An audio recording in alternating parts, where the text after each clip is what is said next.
seems laid back, no tourist traps, lovely and scenic, Lemlin, Finland, to the southwest, bet it's the best, surrounded by water, figured you'd like that, let's not delay, we'll go today, we don't have to stay because I don't speak Swedish well, in fact I don't speak it at all, that was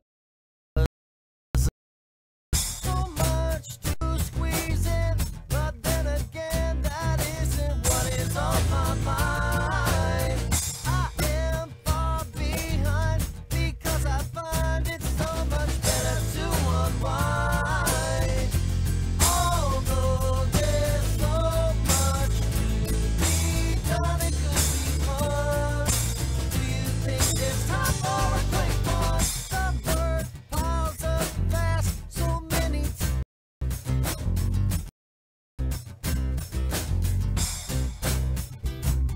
oh no, run if you can, 'cause Tokyo, Japan is in for big. Many won't survive. By now, he's well on his way, and you're gonna pay if you don't get to race it. But look up in the skies, we're facing demise from an alien invasion. Yes, he is destructive, and we hope he won't advance. But as it turns out, he might just be our only chance. Save the mass, save the lizard, he'll kick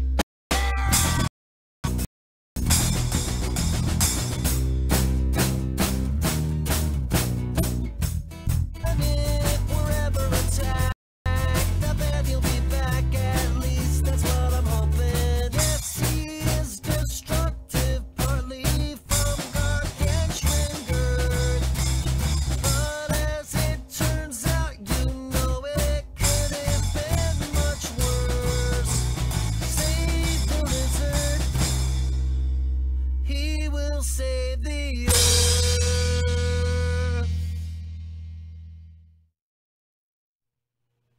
Hey guys, welcome to the stream.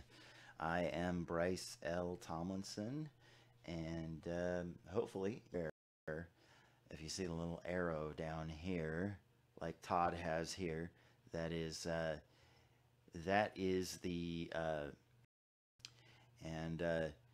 just letting you guys and Facebook all at the same time. Today, I want in Matt. You know, this is an experiment, and I'm seeing you keep a. Anyway, let me see if I can find. Go ketosis and the ketogenic diet. Factual. It's buffering. It's still buffering, huh? Well, that's sad. I'm hoping that it's not buffering all the time.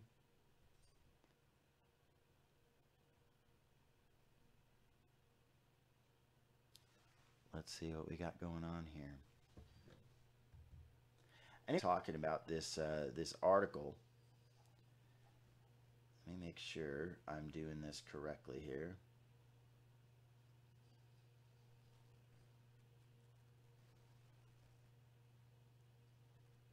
There we go. Get those turned off. Maybe that will help with the bandwidth. Anyway, fat storage hormone. Not sure why that chat is coming up that way. That's really weird.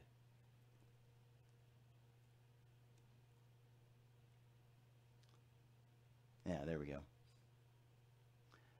So the insulin is still the fat storage hormone. They're saying that number one, it escorts glucose into the tissues like your muscle and liver, where it immediately gets burned or stored for later use. So it can be, your glucose could be stored as glycogen, but it also gets stored as fat.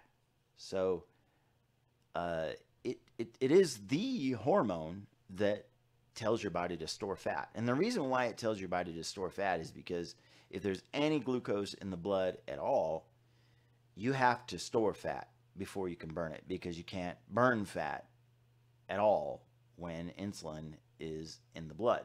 So it is the fat storage hormone, and the fact that they don't like it labeled that way is irrelevant. So understanding this insulin hierarchy is very important, but it's still the insulin hormone. Insulin is still the fat storage hormone, and so they're just making an argument because they feel like making an argument. Ketosis misconception number 2: eating carbohydrate spikes your blood glucose. Well, eating carbohydrate does spike your blood glucose. And they're trying to say that eating carbohydrate with fat causes a spike in blood glucose. But they're dismissing the fact that eating fat without carbohydrate does not spike your blood glucose, and eating carbohydrate alone does. So yes, again, they're making an argument out of something that's not an argument, and it's been proven. Fat does not spike your blood glucose, and carbohydrate does. Fat alone can't spike your blood glucose. Fat with carbohydrate will spike your blood glucose, but since carbohydrate alone can spike your blood glucose, it's not the fat that's doing it. And they're insisting that fat is what is creating the insulin problem.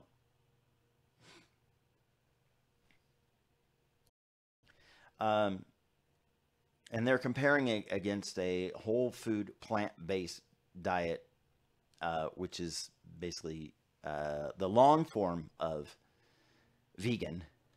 They just don't want to say vegan because vegan has like almost a religious connotation to it. So they don't say vegan. They like to say low-fat, plant-based, whole food diet. But those of us that have heard that enough times know that that's as much a religious mantra as vegan is. So it is what it is. But they're making an argument out of something that's not even an argument. Carbohydrate does spike blood glucose, and fat alone does not. Ketosis misconception number 3, diabetes, is carbohydrate toxicity, and insulin resistance is a state of carbohydrate intolerance.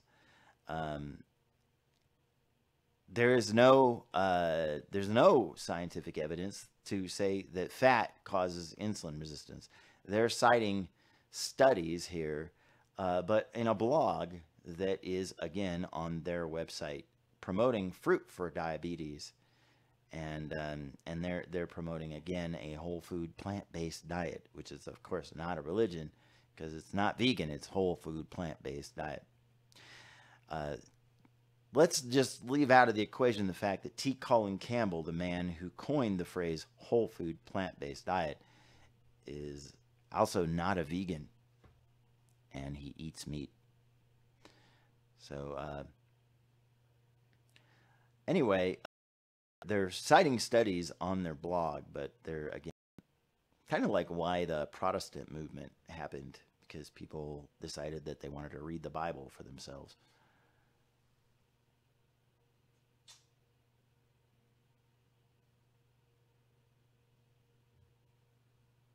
So Todd says, I was having trouble looking for that acai berry gel caps this past weekend up in Rapid. Could you happen to have a bottle still so you could take a pic for me? I will send you a picture of it on Facebook later.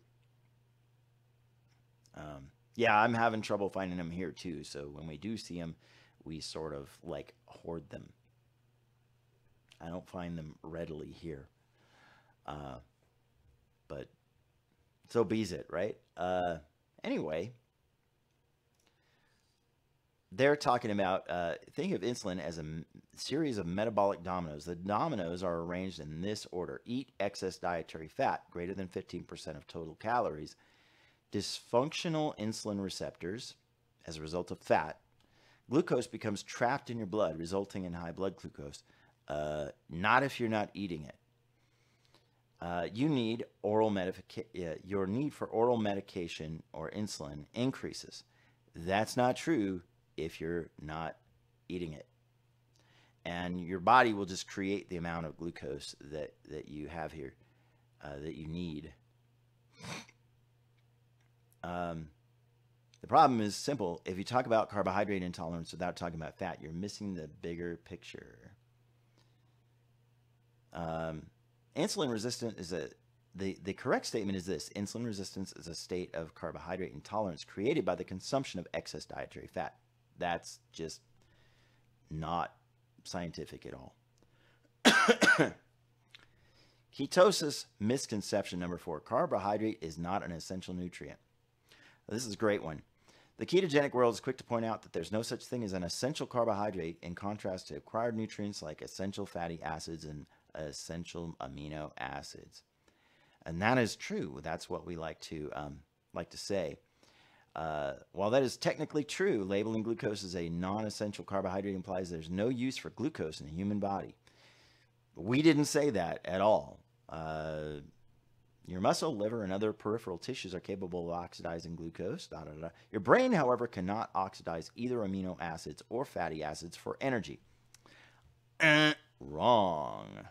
Because when you become fat adapted, and you guys are listening too much to Barry Sears of the often debunked and complete quackery zone diet, Barry Sears often says that the brain requires glucose, which is true, but the brain does not have to require all 100% of those 600 calories that it uses during its daily burning of calories from glucose. It can burn 60 to 80% of those calories from ketones, specifically beta-hydroxybutyrate, and it can use a certain amount of glucose that it can get easily from the liver doing gluconeogenesis. So it's not an essential nutrient because the body can create it. Your brain can only burn glucose for energy and does not possess the biological machinery to store glucose. Right. Well, the brain can burn glucose in addition to ketones. It can use ketones that are converted from fat elsewhere in the body. And so it does it really well. And in fact, if you eat triglyceride, medium chain triglyceride, the brain can burn that directly and not have to use as much glucose. So this is just quackery. Your brain, they are pointing out that ketone bodies, your brain resorts to ketone bodies metabolism as an emergency backup fuel when carbohydrates are limited. Well, that's assuming that that's an emergency backup. And that's just them saying that. It doesn't make it so. I've often heard people say that the brain burns glucose preferentially, or that it's the preferred fuel for the brain, or that the body's preferred fuel is glucose, and that's just there's no science to that. It's kind of a ridiculous statement. So I'm having fun with this. I'll post the link to this on the Facebook page, and my response to it being this video. But the brain does burn ketone bodies, and it'll burn them almost primarily. If you're fat adapted, it'll burn them primarily, and it's not a problem. Side effects of ketogenic diets: diarrhea, only if your electrolytes are screwed up. Nausea, well, yeah, during the fat adaptation process, there are some side effects. Constipation, only if your electrolytes are screwed up. Vomiting, haven't seen that one yet. Acid reflux, no. Haven't seen that either. In fact, most of the people that I've talked to have said that their acid reflux disappeared as a result of keto, if they're doing keto properly, and not if they're just doing some haphazard, eating whatever products that they eat, keto marketed products that they can find. Hair loss, it's uncommon, but it does happen. And most of the time, as I understand, most people who have researched it scientifically say that that is because they're not eating enough protein. Kidney stones, highly uncommon, and is not caused by keto. Muscle cramps or weakness, only if your electrolytes are out of balance, and only if you're not eating enough protein. So the muscle weakness, I can attest to if you're not eating enough protein, because your muscles can burn glucose, but if you are a carb burner, you're typically eating enough carbohydrate to fuel those muscles entirely on glucose if they wanted to be that way. But if you're not eating glucose, then you need to make sure that you're eating enough fat to fuel your body and enough protein to keep those muscles going strong. And if you're doing something really strenuous, you need a little more protein. Hypoglycemia, only if you're not fat adapted yet. So yeah, in the adaptation phase, hypoglycemia could happen. And in type 1 diabetics who take insulin, hypoglycemia could happen during the adaptation phase. But Dr. Richard Bernstein, who is the author of the Diabetes Solution, has counseled many people with type 1, type 2 diabetes, and hypoglycemia. And all of these people seem to have their blood sugar far more under control for a lifetime without any further occurrence of hypoglycemia, if they're doing it correctly. I'm not saying that if something goes wrong, you're doing it wrong, because I think we've all played enough blame game. Low platelet count. Haven't heard that one, but that's interesting. A low platelet count. I've been doing keto for 5 years, and well, at least low carb and then keto for 3 years of that. And I don't have a low platelet count, so I'm not sure about that. Impaired cognition. Most people say that their cognition improves on keto, that they have a clearer head if they're eating enough fats. Inability to concentrate. Again,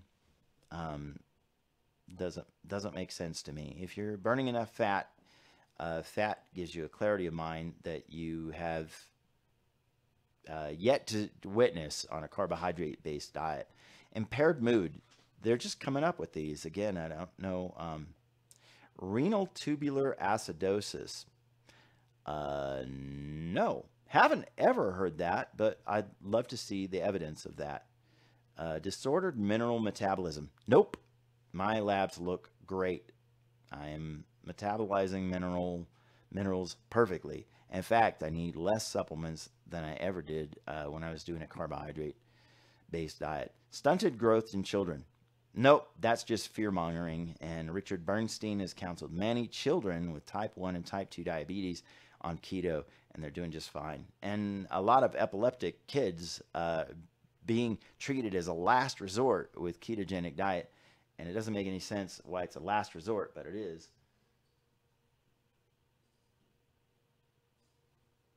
Vengeance is asking, what's my favorite hot sauce? My favorite hot sauce is honestly a salsa that I basically blend up. It's Mrs. Renfro's ghost pepper salsa. I think that's great. Increased risk for bone fractures. Nope. I used to break bones like crazy back in the days when I used to burn carbs and drink lots of milk. And I haven't broken a bone since I started keto. And I've done a lot more risky things. I haven't broken any more bones. Osteopenia and osteoporosis. No, osteoporosis is caused not by a lack of calcium, but by the lack of bone density caused by not using your bones. Increased bruising. No, I bruise a whole lot less than I used to bruise when I had keto. In fact, I commented on that in one of my talks one time when I had a really brutal accident at work, and I dropped a huge heavy steel on my hip, and it didn't bruise at all. Sepsis, that's a weird one. Pneumonia, that's another weird one. Acute pancreatitis. You know, I think they're just making things up. Hyperlipidemia. Now, this is another one. High cholesterol and hyperlipidemia Hyperlipidemia means a high amount of saturated fat in the blood, and that's just not, doesn't make any sense. My triglycerides went from over 380 to 80 in like 3 months, and so whatever it was that was causing my hyperlipidemia, it wasn't keto. High cholesterol. Now, they measure total cholesterol when they measure cholesterol, and with, at least with a standard lipid panel. And when they do that, that's problematic because they also measure your HDL, which is supposed to be your good cholesterol. So they're saying high cholesterol. So my doctor said, even though my LDL was coming down slowly and my HDL was rising rapidly, he said your total cholesterol is going up. So that was a problem. So he prescribed a statin, which I refused to take. Insulin resistance, nope. In fact, a lot of people that I've talked to on keto, their insulin sensitivity has gone down, or their insulin sensitivity has gone up, and their insulin resistance has gone down. And eventually, after depriving themselves of carbohydrate for an extended period of time, they're able to increase their carbohydrate to a reasonable level. Some people come to a place where they can increase their carbohydrates to as high as 50 or 60 grams a day. And that's more than enough for people to fuel for even strenuous exercise. Elevated cortisol. Cortisol is a stress hormone. So if you are stressing yourself out, yeah, you're gonna have the stress hormone. You switch to your laptop. Everybody, let me know in the chat how you think the chat is or how you think the stream is working.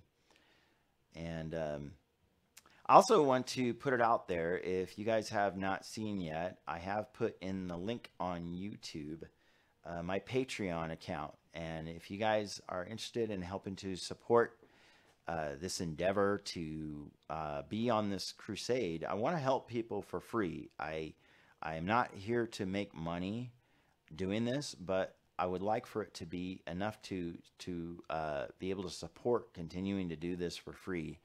So the more that I am able to like get YouTube to monetize my videos so that people don't have to buy things, you know, I don't want anybody to have to buy anything, and I'm not trying to like extort any money. So if anybody does feel like supporting this through my Patreon, that's great. But I don't want anybody to think that I'm just trying to beg for money. So I will mention it from time to time. The Patreon is there, and it's in the links on the Facebook group, and it's also in the links below in the description of this video. Menstrual irregularities, that is something that is always up for debate anytime you do a dietary change, and my wife has happily been reporting that her regularity has become better. And, you know, I think getting rid of a lot of the toxins and stuff out of your diet will help you to at least eliminate some things. So she has been able to eliminate some causes and then fine-tune it with some particular supplements. But she was always irregular, and now she's actually regular. Myocardial infarction. That's a heart attack, but keto doesn't cause it. Heart arrhythmia. You know, I already had heart arrhythmia pretty much going back to childhood, and keto didn't make it worse. But if when I was not eating enough protein, that did seem to make it worse. So when I upped my protein some, it really seemed to help a lot. Amenorrhea, which is the loss of period. I haven't heard that. I haven't heard keto start that. Increased risk of all-cause mortality. Again, they're just making stuff up. It's just not, there's no evidence to it. More importantly, ample scientific evidence clearly shows that low carbohydrate diet increase your risk for all-cause mortality or premature death from any cause. Sorry, it's just not true. You're just making stuff up. Low fasting insulin. This is the ketogenic ketosis misconception number 5. low fasting insulin means high insulin sensitivity. People in the ketogenic community often measure their fasting insulin levels as an indicator of their glucose metabolism. No, they just recognize that they don't need to metabolize glucose as much because they're not eating it as much. Fasting insulin test measures the amount of insulin your pancreas must secrete in order to control your blood glucose. Lower your number, the less work your pancreas is performing. This is a good thing. So ketogenic dieters often report very low fasting insulin levels, then draw the conclusion that their insulin sensitivity is increased. No, the only way to measure your insulin sensitivity is with a relatively expensive glucose tolerance test and an insulin sensitivity test. You're just not able to just deduce that from low fasting insulin levels. In fact, you can't measure your insulin levels from home. So that is just not. It doesn't happen often, and it's because they don't know their insulin levels because they can't test it at home. And most of the ketogenic dieters that I know haven't ever measured their insulin levels.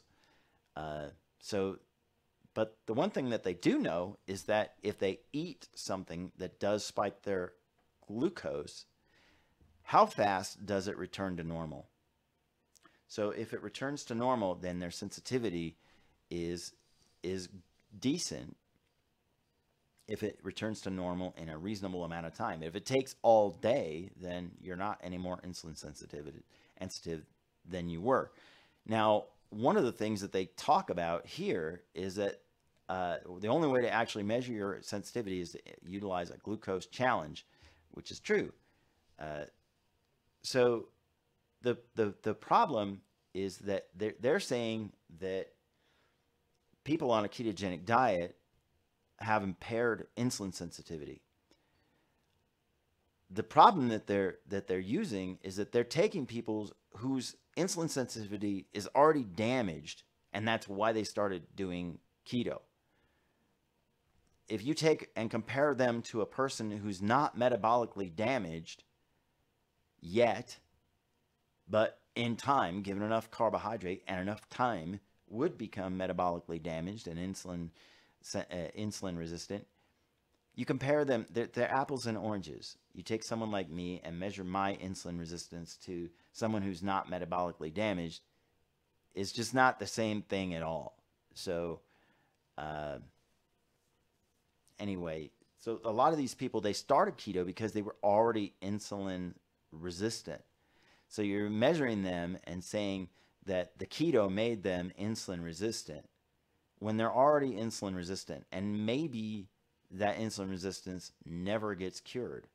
Maybe it does in some people, but I know a lot of people that they go back to eating the old way, which is the same with any diet. You go back to eating the old way and you're just going to put all the pounds back on. And your dad has fat phobia because he's had a heart attack in 2001 and 7 bypasses. Yes. And that is a very common thing. Fat phobia is a big thing to try to overcome in the keto community. It's really hard, very difficult. So they are making a proper assessment as to how to measure your glucose tolerance and your insulin sensitivity, but their measuring stick of what keto people say their insulin resistance and insulin sensitivity is flawed. The misconception number 6, low carbohydrate diets are not high protein diets. Well, let's go into detail. And they say, let's go into detail.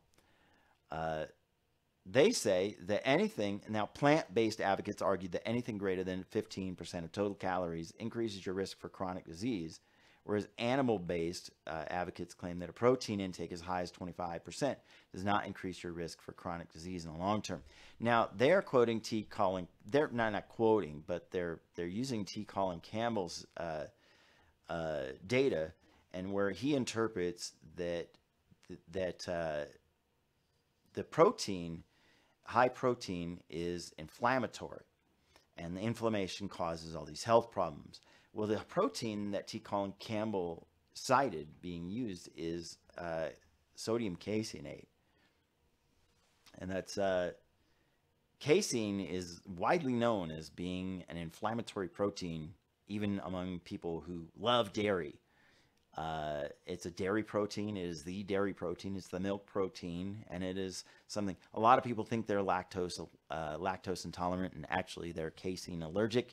There's a lot of people who are allergic to casein, and so people who eat sharper cheeses, for instance, don't eat as much casein because the culturing process weeds out that protein, and a lot of like sour cream and cream has a lot less casein in it because it's either cultured or it's eliminated entirely. Cream is just skimmed off the top of the milk. The casein lives in the milk.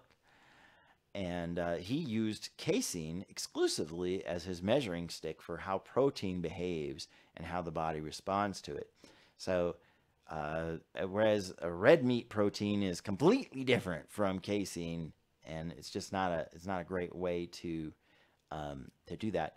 But if you want more information on how that plays into it, you can look up. I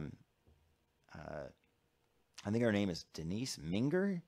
Her, I will get that exactly right in the description down here, but she does a debunking the China study article on her blog that is amazing and lengthy, and it's worth studying. But if you want to know what's wrong with the China study and what's wrong with the way that T. Colin Campbell interpreted the China study data, it's really, really enlightening. And by the way, T. Colin Campbell has responded to that, and she has responded back to T. Colin Campbell. So there's a debate going back and forth constantly through the years over the China study and her debunking of it. So they're debating the high protein aspect of it. My understanding of a true ketogenic diet is that it is moderate protein.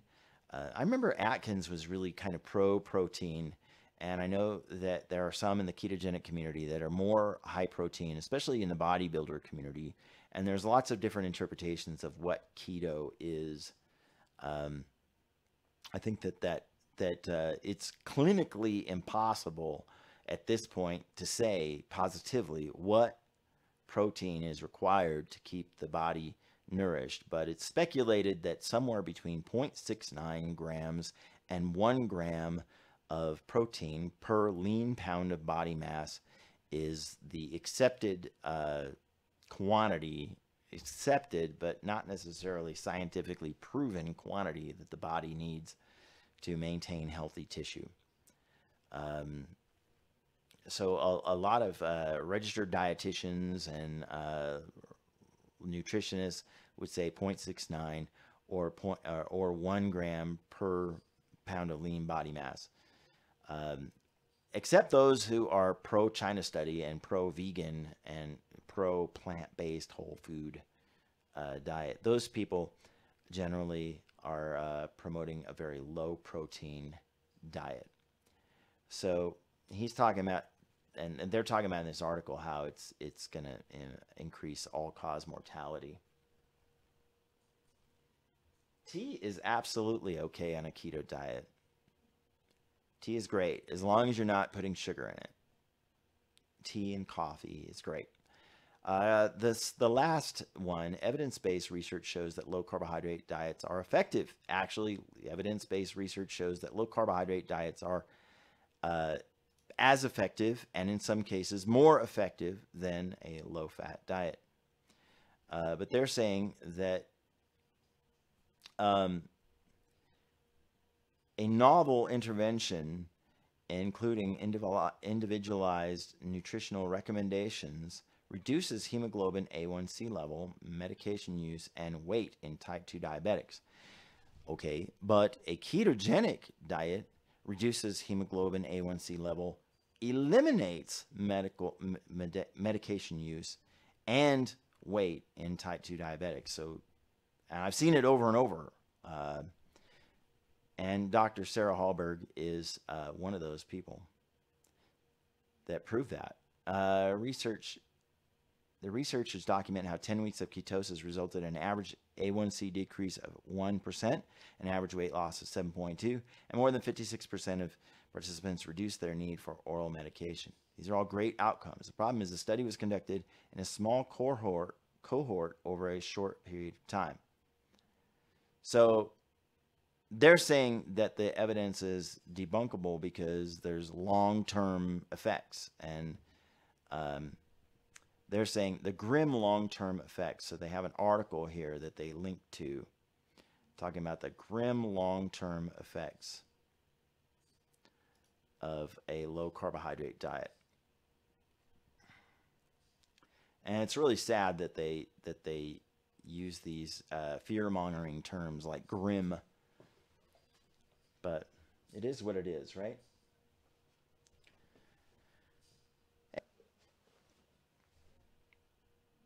I think because of this article page acting up.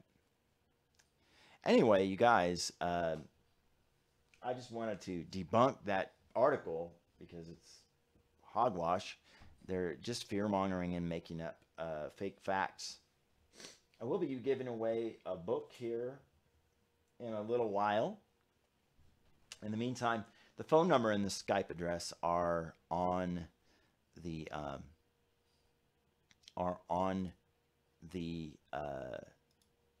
screen right now. You can call me up on here, and I will bring you right into the chat, and you'll be able to hear me, and I'll be able to hear you, and the audience will be able to hear you as well.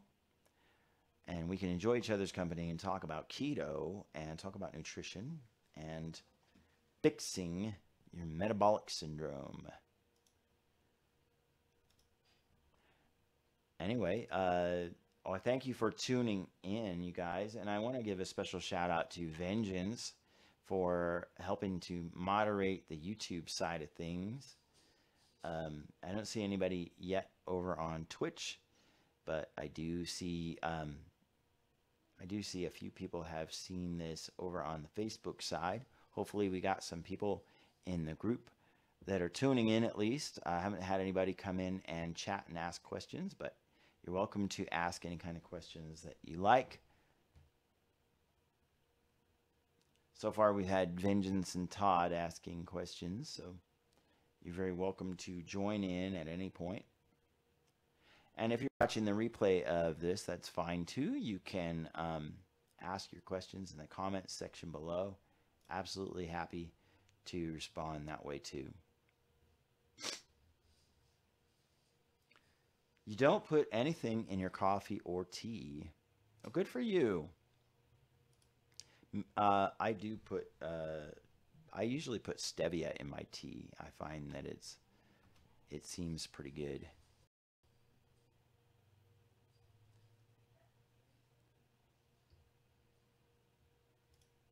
Let me see here. Go to my channel here.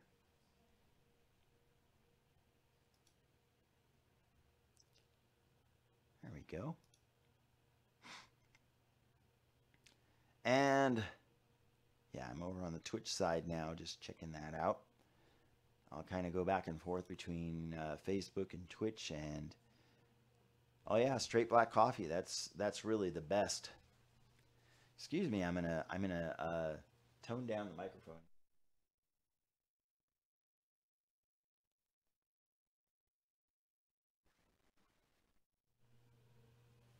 Trying to keep from blowing my nose into you guys. That's a pain, having the sneezes, the sniffles and sneezes. Haven't had any sneezes on the air yet, but I do have this itchy throat. Don't like it at all. Anyway, you guys, if you haven't followed me on social media, I am at twitch.tv/BroBryceHealth.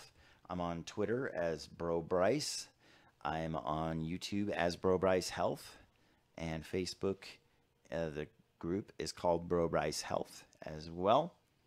You can add me as a friend on Facebook. I am BroBryce on Facebook. And I also have a cooking channel where you can watch me do my recipes at BroBryce Cooks on YouTube.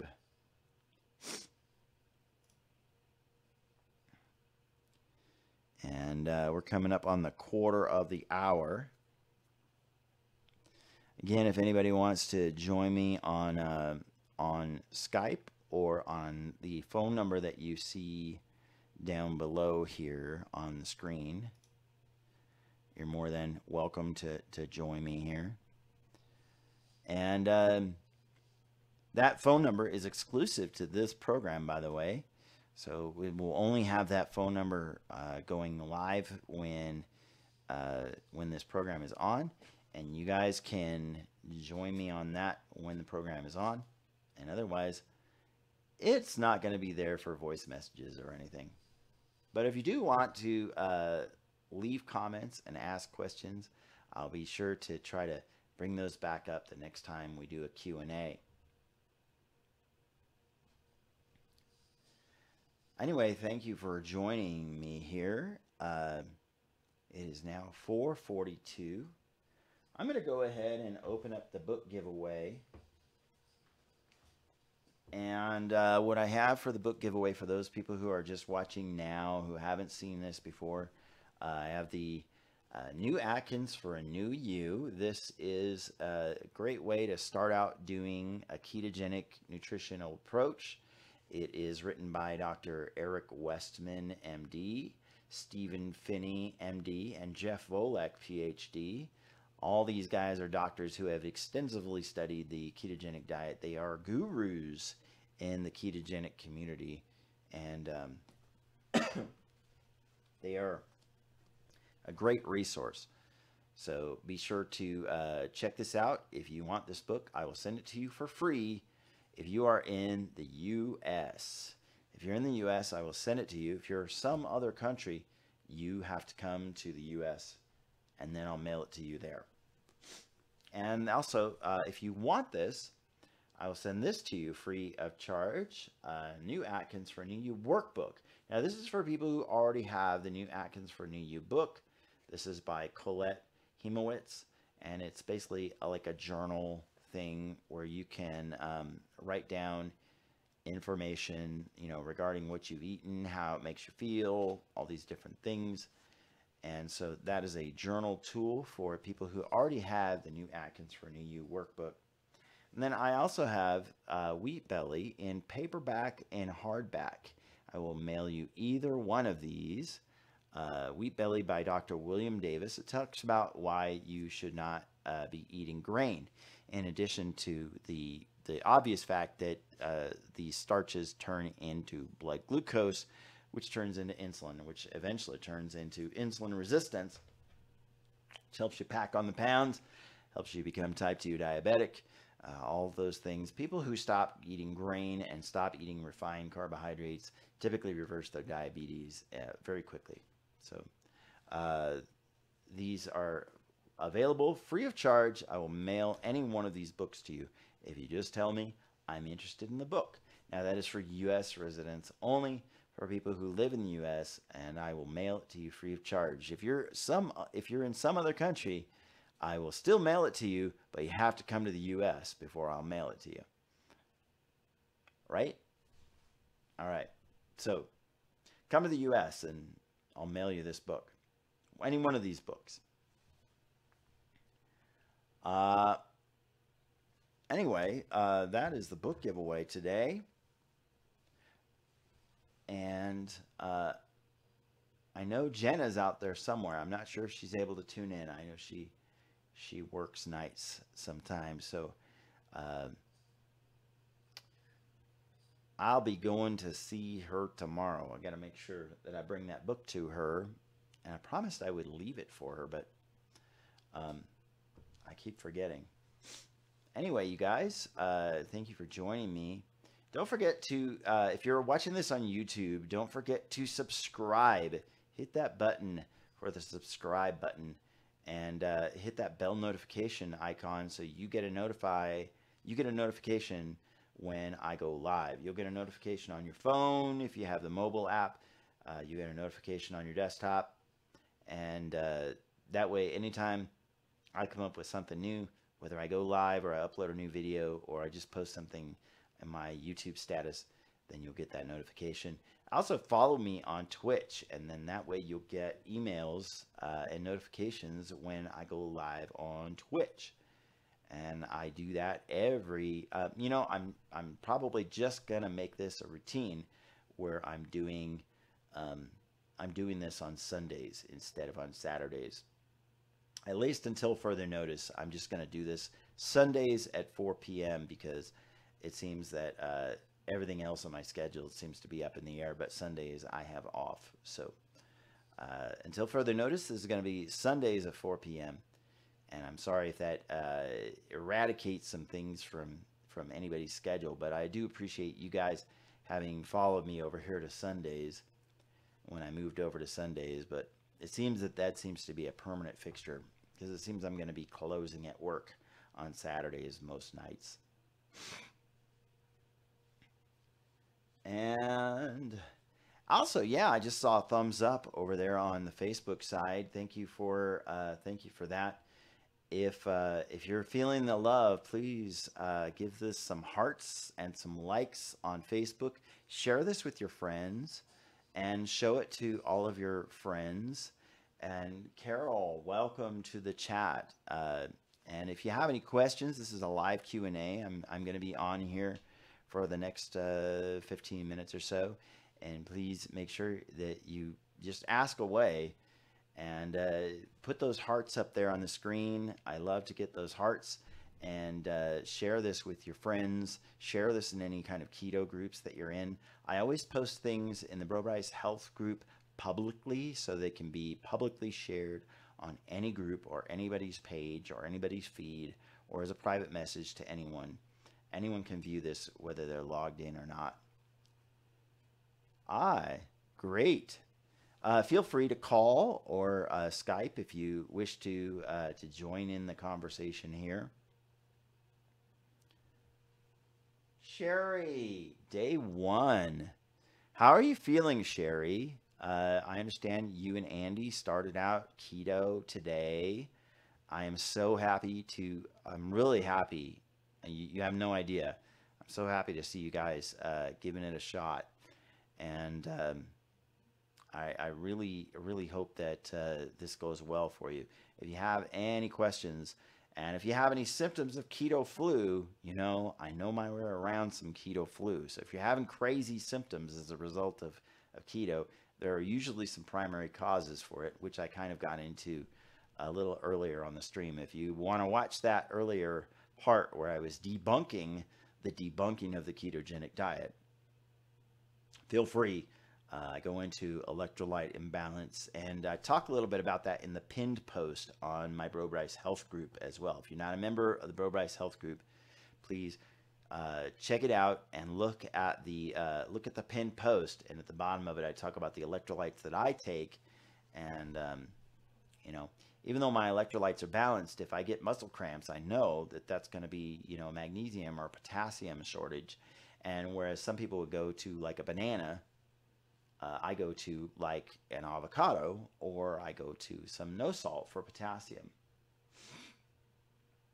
Vengeance is saying, see ya. I appreciate you keeping a lockdown on our troll infestations, Vengeance. I appreciate you more than words can express. And I hope that everybody out there gives Vengeance a thumbs up, gives him a high five, and gives him some love. Because, and if you're on Facebook watching this, you're seeing a lot less trolls because of Vengeance. So give him some hearts.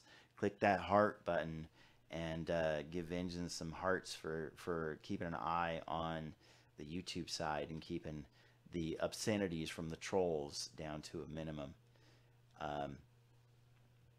Vengeance is a great guy, so I appreciate you. Thank you, Vengeance, and you have a great night, brother.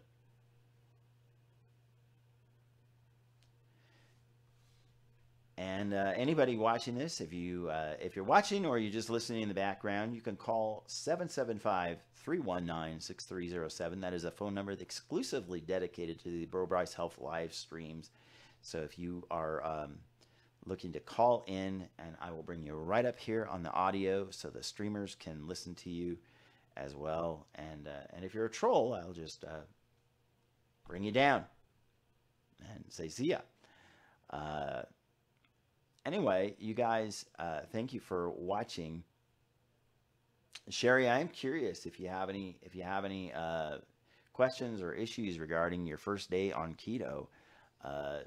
Keto is often a very traumatic thing the first few days, and especially like after, like in the first like 5 to 7 days, it starts getting kind of crazy, and people have like carbohydrate withdrawals, and they find themselves like looking longingly down the bread aisle of the store as they're going grocery shopping.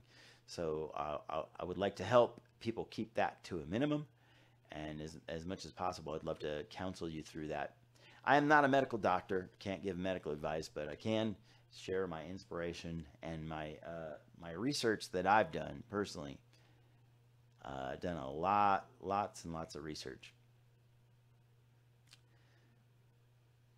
And how's Andy taking it? You said Andy was joining you with it, doing keto. That would be it would be interesting to hear how Andy's doing on it.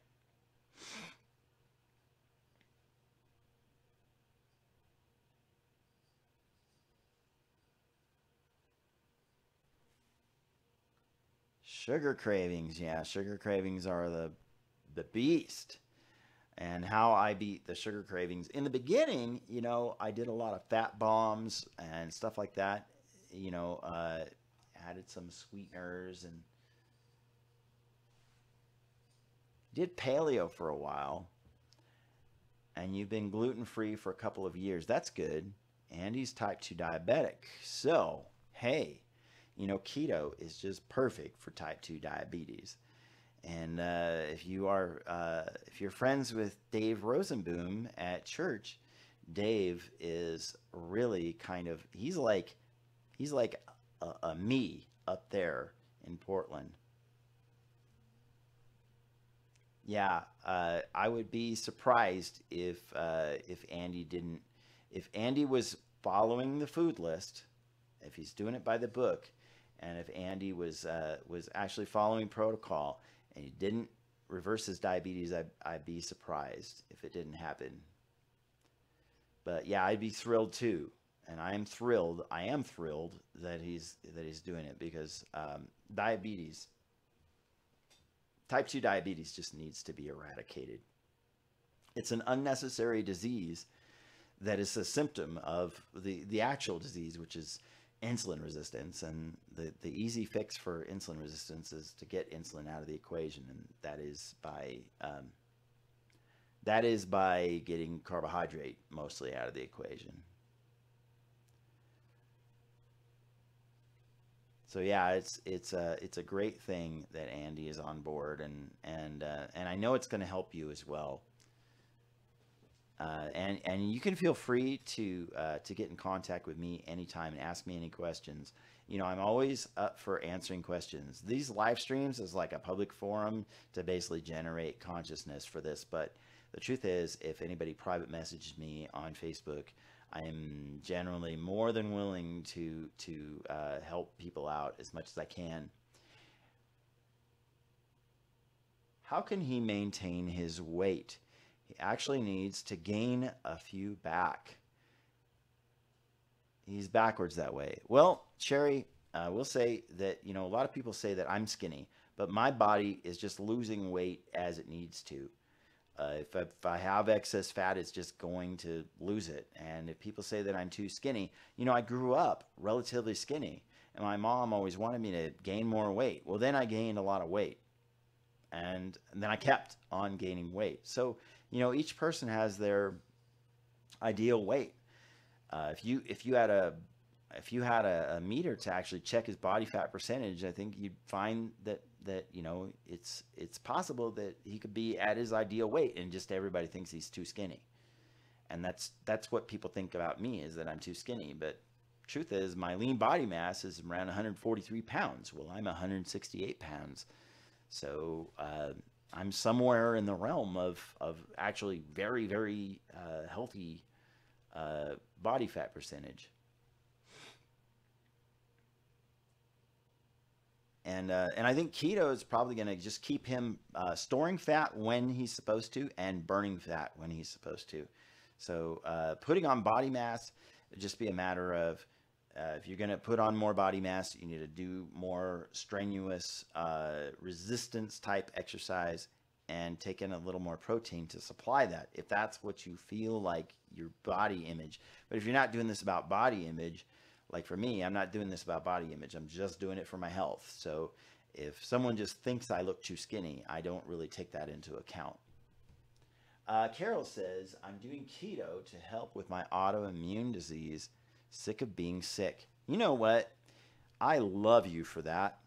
Autoimmune diseases are almost all triggered. They may not be caused by inflammation, but they're definitely triggered by inflammation. Your body starts attacking something that's inflamed, and so it's like if you have a sliver, for instance, and a sliver gets into your body tries to eject it, and it starts doing that with inflammation. It gets red, it eventually develops an infection. Those are white blood cells attacking it. It starts to smell because those white blood cells die, and then there's bacteria in there, and that all starts with inflammation, right? And if you get the sliver out, the inflammation goes away. But the inflammation is a natural response to the body trying to get rid of something foreign, right? In autoimmune disorder, the body looks at something natural in your body as something that is foreign and starts attacking it. Well, almost in all cases, those autoimmune responses are triggered by an inflammation. Now, if you can get your body into a natural state of not being inflamed, instead of what we have a lot of is being inflamed all the time. So those autoimmune disorders are exacerbated by this inflammation. If you get rid of that inflammation, you have improved your life tremendously, because a lot of your symptoms just won't happen. Those manifestations won't happen as often or as severely, because you're reducing the amount of inflammation in your body by eating a diet that is rich in healthy fats, like saturated animal fats. You're not cooking your food at a super high temperature. Like, for instance, processed meats, they may have nitrates and nitrites in them, but a lot of vegetables have several hundred times more concentration of nitrates and nitrites, but no one's whining about that, because nobody cooks asparagus or spinach or kale at temperatures like 400 plus degrees. But people cook bacon all the time at 400 degrees. Well, if you cook it at 350 degrees, you can still get it as crispy as you want. Just takes a little longer, and you don't turn those nitrates and nitrites into nitrosamines, which is actually what's carcinogenic. But having proven that eating a month's worth of just bacon alone, I did it twice, your inflammation does not go up just as a result of this nitrates and nitrites, for instance. But eating healthy fats, including saturated animal fats, is a big key to this, and that's naturally going to be 70% or so of your calories if you're just eating fatty meats and eating fatty foods, not necessarily by deliberately adding butter and coconut oil and bacon grease to your coffee, which you may end up doing when you get down to maintenance. But if you're doing it for weight loss, and you may do it for autoimmune, let's say that, Carol, I don't know if you have an autoimmune disorder and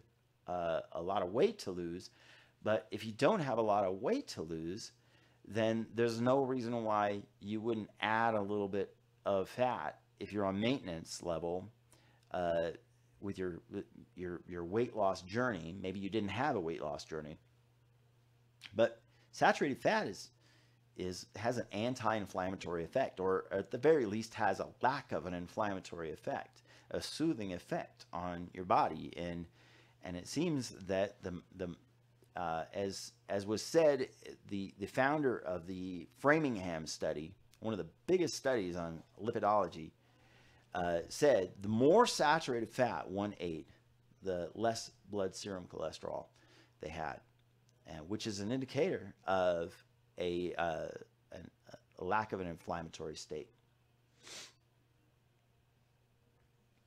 So, inflammation being at the key of all of our, ailments, and insulin being at the key of some of the inflammation, and at definitely the key to all of the weight gain. Because for me, when I got insulin out of the equation, I just burned fat like a normal person, and I lost weight when my body wanted to, and I didn't when my body felt like it needed to store it. Yes, no weight problems until thyroid cancer, 1995. Wow.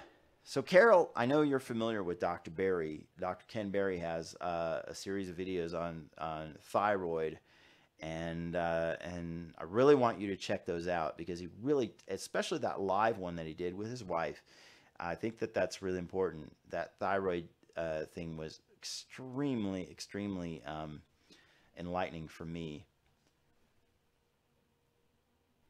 So you have at least 60 pounds to lose, and keto is going to help you with that. And I would say that you don't necessarily have to add extra fat. And I know there's some groups that talk a lot about, fats first and stuff. And I don't diss on that. I don't think there's any danger in that. But what I do think is that as long as you're doing that, I don't think that you're going to lose weight as fast. At the very least, you're slowing down your body, resorting to using your stored body fat. You have plenty of it. I did, and I have still a little bit of it. I think that as long as you're taking in extra fat, like an extra tablespoon of bacon grease or an extra tablespoon of butter in your coffee or something like that, I think that you're saying to your body, well, you don't need to burn that off of my waist. I'm going to add it right here in this spoon.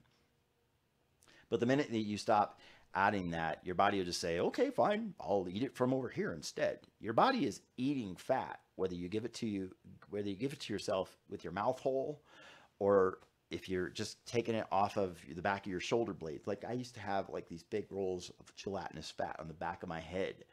And you've seen my before and after pictures, so I was a big boy. And I had the man boobs going on, and I don't have man boobs anymore. So you can either eat that tablespoon of fat off the butter, or you can eat the tablespoon of fat off of your man boobs, Bryce. But when I was first adapting, I said, okay, I'm going to eat these fat bombs, and I felt great. The pain started going away, the inflammation started going away, my triglycerides went down. I was making all kinds of treats, and I was eating them all the time.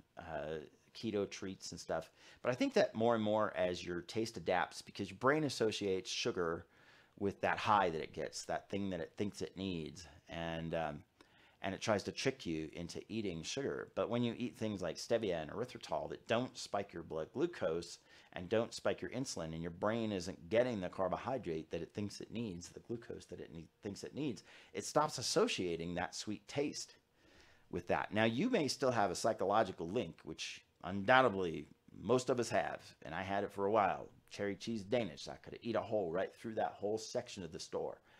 But your brain slowly starts disassociating the actual glucose that it gets and uses for fuel with the sweet taste, because the stevia doesn't give it to it, and the erythritol doesn't give it to it. And then one of those times when like somebody sneaks you like a little bit of vinaigrette glaze on some kind of thing, you instantly detect this thing that's in there that you used to be familiar with all the time, and it's weird, and it hits you like a ton of bricks, and you know right away that's a no-no. It's going to take you to a place. And a lot of people say that they immediately have that inflammation response. They feel it. And a lot of people say that, in fact, I would say that this study that this article that I was reading from would probably relate to this. A lot of people say that those inflammation episodes are worse when they're on keto. Well, here's a way to think of this in a very perspective-oriented way. So when you were eating badly, you felt bad a lot. You felt bad most of the time. In fact, I would say I felt bad all the time. My pain was cranked up to 11 all the time. I felt horrible all the time. I wasn't just fat, and I wasn't just self-conscious about being fat.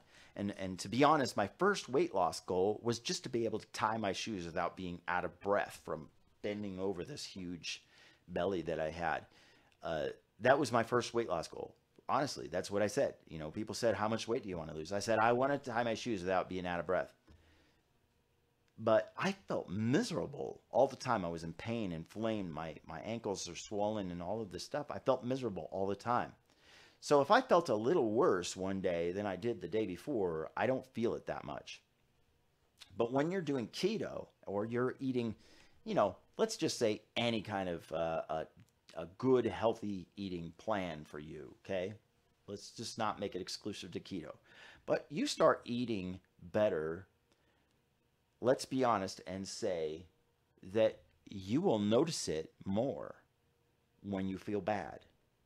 That thing that makes you feel bad will feel really bad and compared to when you're comparing it to feeling great. You feel great most of the time when you're doing keto. In fact, a lot of people, even people who fall off the wagon, say, man, I really miss keto. I felt great when I was doing keto. I don't know why I fell off. Me neither, but you did. So what's holding you back? Well, my kids, my mom, my wife, my life, you know, we all have our reasons. Your why for being on keto has to be bigger than your why for getting off of it. You can tell, I can tell when I eat something that I'm not supposed to eat. Sugar makes me hurt. A lot of people say that. I'm trying to look at it as a poison. That's one of the best ways to look at it at this point in time, especially when you become carbohydrate intolerant or insulin resistant. It's best to look at it as poison. It's poison to you. You know, back in the days when people ate things when they were in season, it was a less of a big deal. And I know I'm running long, you guys, but you know, as long as there's questions going on, I'm willing to sit here for a little bit. But I thank you, Carol, for bringing up some great questions, and Sherry for chiming in about starting keto. I think that that some people would say, well, it didn't used to make you hurt, right? But I think I could argue that I hurt all the time, and I didn't know what was making me hurt. Now, when I don't hurt all the time, and something makes me hurt, I notice it. And I know that sugar makes me hurt. I know that eating sugar on a regular basis makes me hurt. Now, we take communion at church, right? I'm a Christian. We take communion at church. And people would say, well, do you know, it's the grape juice and the cracker, right?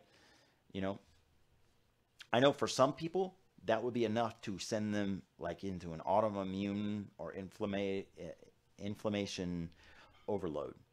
And it seems that it's not really that big a deal for me. But I would say for some people, they would instantly know that's not a road that they want to go down. And for a while I avoided it, but I just don't, you know, we do it whenever we do it. We don't do it all the time. And it's just, you know, it's this little tiny, you know, the communion cups, and it's the little tiny little oyster cracker, and I do that. But I don't habitually eat grain, and I don't drink fruit juice. I just don't. I don't make it a part of my life, but I do take communion. So it's a matter of being over-religious about doing keto to the point where, you know, you're even prohibiting yourself from your own spiritual enrichment.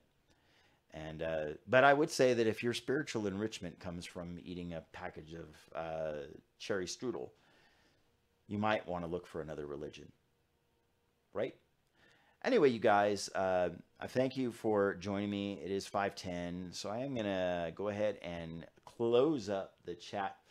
Remember those phone numbers and the Skype number and the Skype account and the phone number. Be sure to add me on Skype if you want to call me next time. add this to your phone book and speed dial me up next time we hit a stream, and I will take calls next week. Thank you so much for joining me. Thank you, Carol. Thank you, Sherry. Thank you to Vengeance, even though you're off the stream now. Thank you, Todd, for chiming in. And I appreciate all your faces over here on the stream. I'm going to just scroll back up and see if we got anything that I missed. And I love you guys, and thank you so much for joining me, and I appreciate you so much. If you haven't yet, please, if you're watching me on YouTube, please hit that subscribe button. You'll get a notification in your email, on your phone, on your browser when I go live. Hit that bell notification icon. And if you haven't yet, please visit my Patreon page. If you can, share this video with your friends. If you think that anybody could benefit from the information in this, especially if you watch the replay and you see me debunking this debunking article, I would love for you to share that with your friends who are critiquing the ketogenic diet, and ask them to add me as a friend and ask me any questions. I'd be glad to debunk a lot of false teaching anytime. Again, I'm Bryce Tomlinson, and if you check out my Patreon page, it'll be linked in the Facebook group. It's also linked in the description on this video on YouTube, and I hope to see you guys soon. Have a great day, and have a great week, and happy President's Day tomorrow, right? Let's get some music going from Glenn Case, and if you guys haven't heard him yet, please make sure you go and check him out over on glencase.com.